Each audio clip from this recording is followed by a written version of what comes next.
day? Well, we were just discussing this. When I started working at the Boys Club, I was right out of college. I was 21 years old. And I was a physical director, and I thought this was a place for recreation. But it was much, much more because you guys were there every day.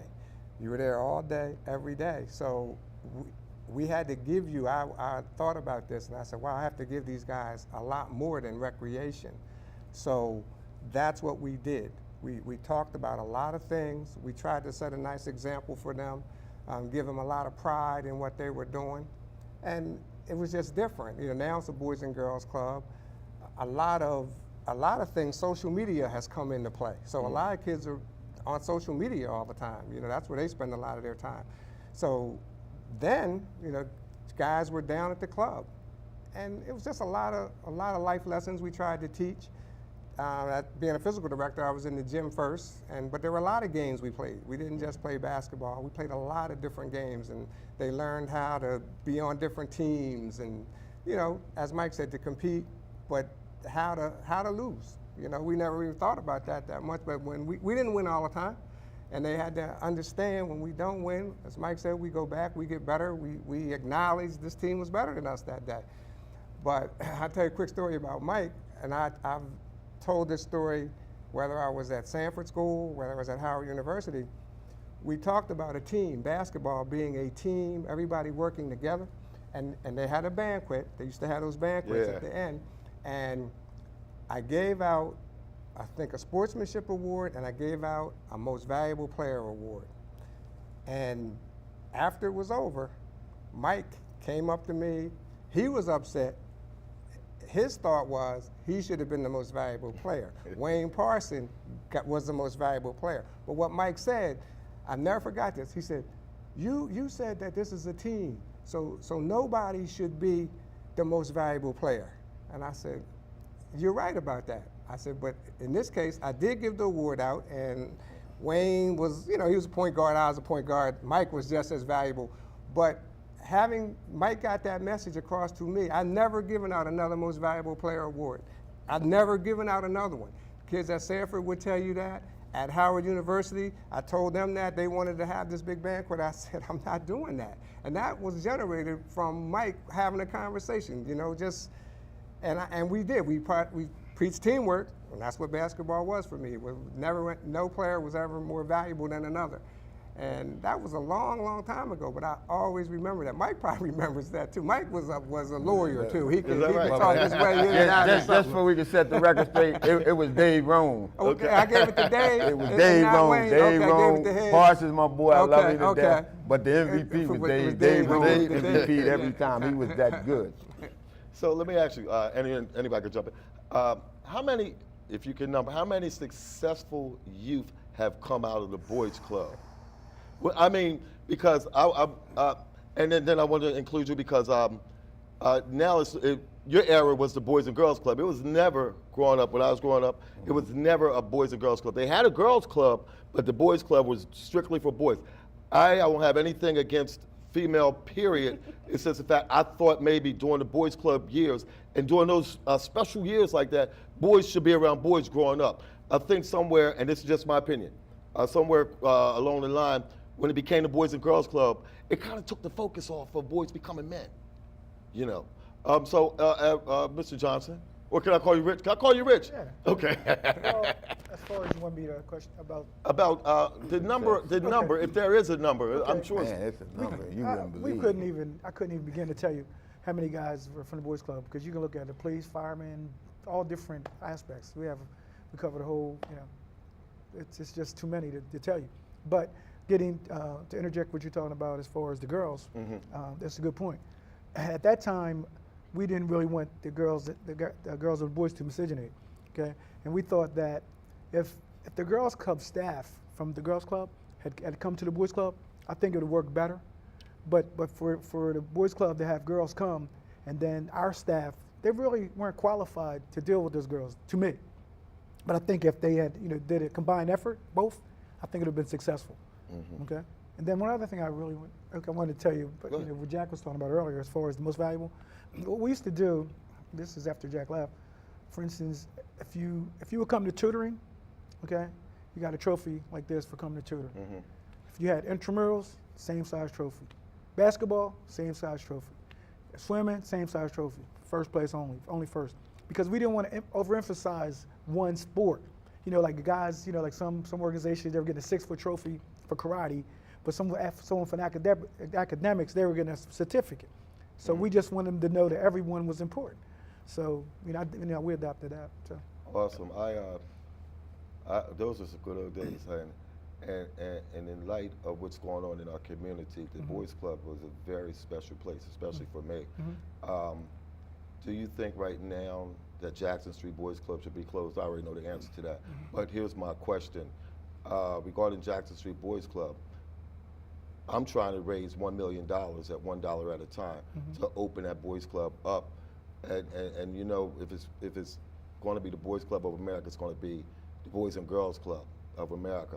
But I like to open it up as the run by the HBCU community, but called it the Jackson Street Club for boys. And then we could bring our boys back in, not taking anything from our girls, but our boys really need to learn how to become men and learn how to become fathers. And we need brothers like you all to come back and run these clubs, because you all were the best that ever did it. And a lot of people can attest to that. I don't think anybody out there that's watching in could say anything different. So what can we do to bring you all back? How can we even open the Jackson Street Boys Club up? Because I know that our politicians, so to speak, they have money to open the Boys Club up, but I hear a lot of talk about the Boys Club, but I don't see anything happening. I just want to say this real quick from the question that you asked. We did a survey one time. It's over 100+ guys from the Boys Club that was all state. Wow. From Brown and Jackson combined, over 100. Just off of, and they'll tell you that. Just to tell you how successful people are, and like you said, they hold all kinds of positions, high positions in the world today. And it just was amazing, man. I just wanted to let you know, as far as you saying the success, that's what we was. I mean, that's what was happening at the Boys Club. And I'm sorry, Rich. Go ahead. Getting back to your other subject about us coming to help, like we'll be behind the scenes. Like I like to pass the torch to the younger guys, just like when Malcolm X, Martin Luther King, and those guys, they were 26 years old when they were leading masses. Right. And a lot of our younger people don't understand that, how young they were leading. So I don't like to be like some of the older people. They're still hanging on to these jobs, and they should be training younger people, turn it over to like the likes of her, because they have more energy. They can relate to them a little bit better right now, and you know, like we'll consult and, you know, tell you some things that we would do, but I really want to be actively involved behind the scenes. I tell you this, that I'm trying to do a lot of different things, especially with the HBCU community. I like to see a historically black college and university community. I like to see a HBCU credit union. I like to see a HBCU Wilmington private school district, because and I teach in a school district. In fact, I teach in Brandywine School District. In the city of Wilmington, in light of all this crime, kids are not even thinking about going to college. They need people like you three to talk to. We need to reach out to you more. We need to find out where you are, because of you all, we're where we are, a lot of us are, and we really appreciate it. I love you all for that. Thanks. Jack, you had a basketball career in coaching. I mean, although we did beat Brown 48-40 in the championship from Jackson. I'm sorry. I'm sorry. But you know, it happens. Brown, I used to love those games at the Boys Club, the hot dog sales.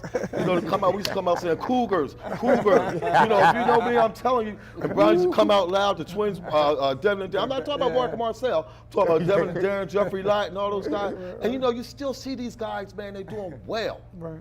You know, and I know them guys, miss them, but you know, they're doing well because of you guys.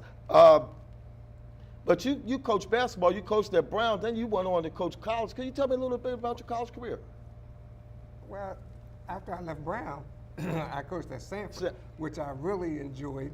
I was able to have some Boys Club guys that came out, different environment, and you know, we had some battles with all the city schools, but it was fun. It was fun, and again, teaching them more than basketball. They went on, and they're pretty successful. Then I was lucky enough to get up to the University of Pennsylvania as an assistant coach, and that was a different experience. You know, on a bigger stage, but same messages, same things with the guys. You know, it was always the same message. It was a lot more to basketball than just playing the game. And at that level, at the Ivy League school, you know, you get a lot of kids that their parents are a certain way, and they're going to be successful.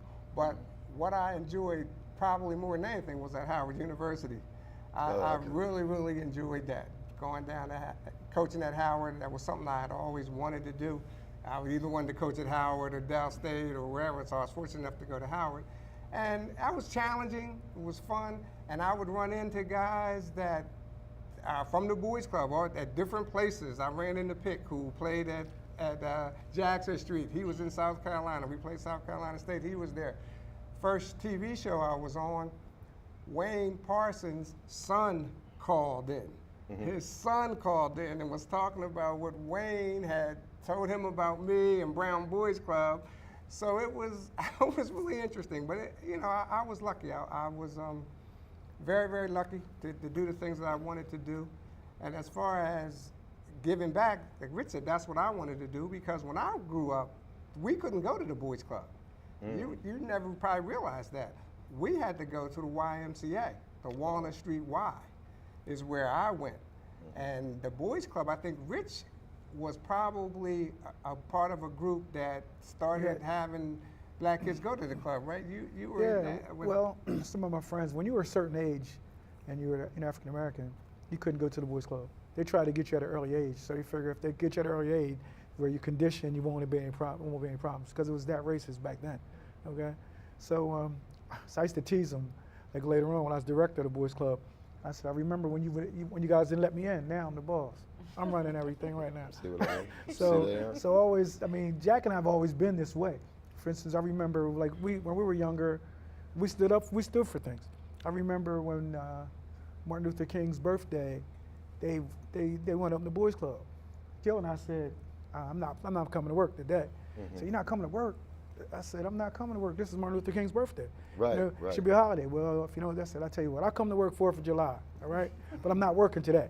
So Jack and everybody was, these guys are rebels and us, but you know, we stood for something. We stood for what we believed in. So we wouldn't just go along to get along. And it's like, you know, some people, the money can buy them. You can't buy me. You know what I mean? You can't, I'm not gonna change my character for anybody. So. Awesome. I see the dynamic coaches because of you, Stan Waterman, coach. Because of you, Ghost. See, I know a little bit about Howard, but not much. But it's just the fact that how you all had the concern for the community, and we're missing that in our community today. We are missing that.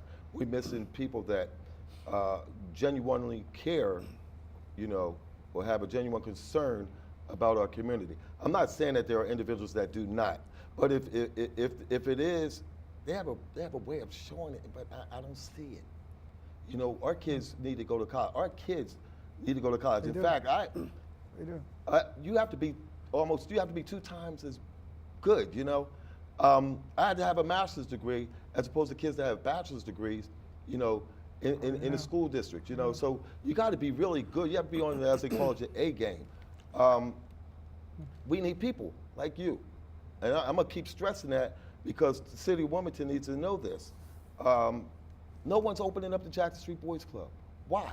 So the rumor that I'm hearing that it's going to open and they got $400,000 on the table to open it, that's just a rumor? I don't see anything. I done made $200 at $1 at a time. that's not a rumor. But if it's $400,000 to buy it, that's what that was told to me in the past. Oh, okay. I don't know what's going on now. I mean, I talked to the person at Frames Boys Club, and they said they want between $300,000 and $400,000.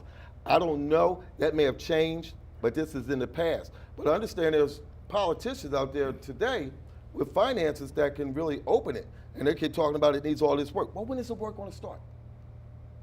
You know, I mean, if it's there because that community is dead. Brown's Boys Club needs to be a boys club again. Right. You go in Brown's Boys Club, it doesn't even look the same.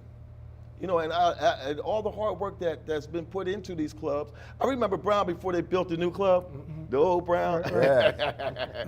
You know, when they built the new club, it was beautiful. You know, and now it's like it's lost its look and everything.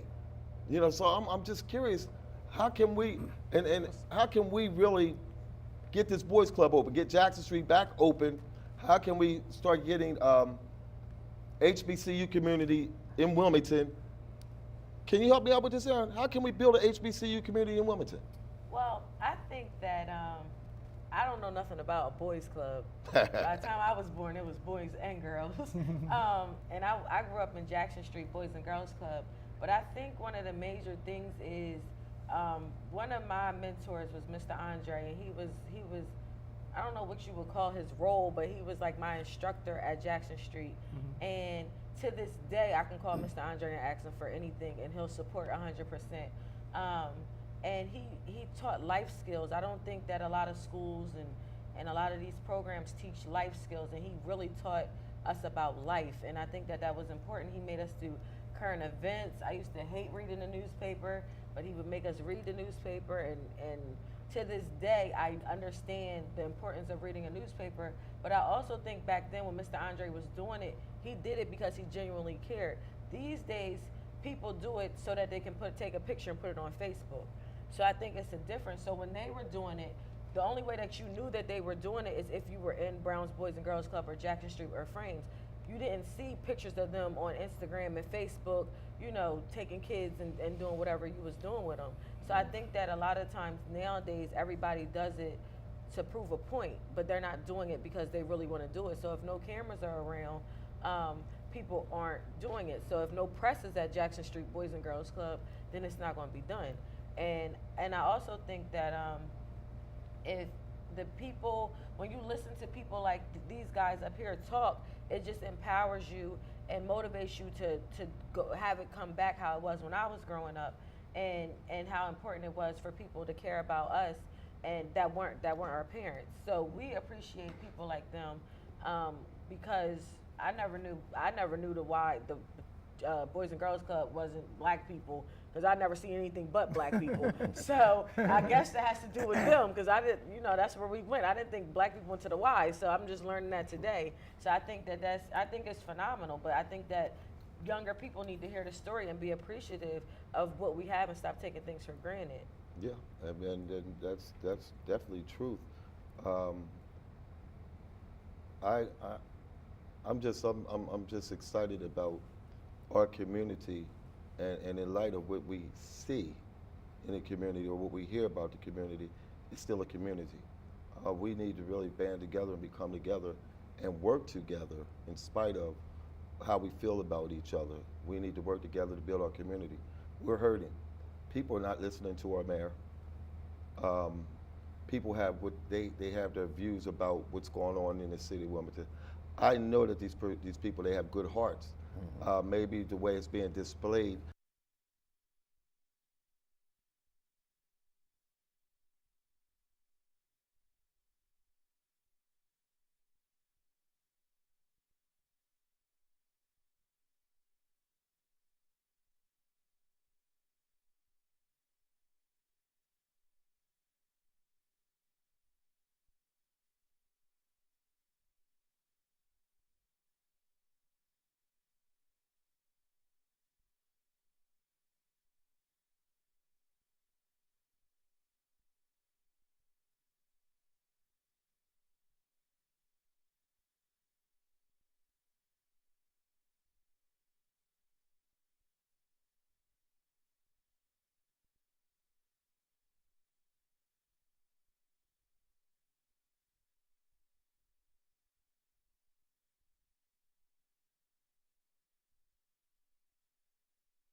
that they put out of class, they're missing a skill. Right. You know, they have a smarter balance assessment right now that's coming up where the kids, it's a rigorous assessment where the kids have to read, they have to write, they have to listen, they have to use all these skills to take this test, and it's long. And every time we put a kid out because of behavior, he's missing a skill. Right. We don't even know kids I know there's a bunch of them that don't know their social security number, but let alone fill out an application. How do I fill out an application? I'm not even interested in college. I'm just trying to live. How do we change that mindset? What did you all do for us to make us? Okay.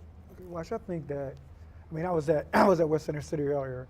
They had a banquet, and I stated to them that the hand that rocks the cradle controls the nation. So the younger mothers, they're going to have to do a better job as far as having a vision for their kids. You know, for instance, like, you know, we had a vision about, you know, most people had a vision. Like, for instance, if you look at Serena Venus Williams' dad, when people told them that they weren't going to be, you know, tennis players, now they're, you know, then they became number one and number two. So we have to let our kids know, you're going to college, you're going to graduate. So it's not even fact like you got a degree in junior high school or graduation in junior high school. That's a must. You know, we have to like raise the bar, okay? And then, you know, like the mothers telling their daughters who they should be with, like lying down with different people. Right. So I think it all starts there, and then we have to do it as a community, and just demand better standards from our kids, and beyond them. I mean, education. You know, we need this. They have to get this, and not only that, and start wanting to be entrepreneurs. Just Okay. own things. You know, there's so many things going on with social media, apps, and things. You know, we got to start owning things. We're the only community where you can go in the store, you don't see anything that's made by black people. They got Asians, they got everything, Goya beans in every store, but there are no, you know, we got Glory Greens, but we need more. You know, we need our kids to just think bigger. They can be, you know, and the sports, the whole basketball. Jack and I, you know, we discussed this earlier. I'm not even about basketball anymore. Seriously, because I get tired of these kids thinking they're going to be in the NBA. You understand? Instead of getting their MBA. Right. You understand? Right. So we need them to start, you know, thinking more intellectually, and then instead of athletic. I mean, you know, people always wanted us to be entertained.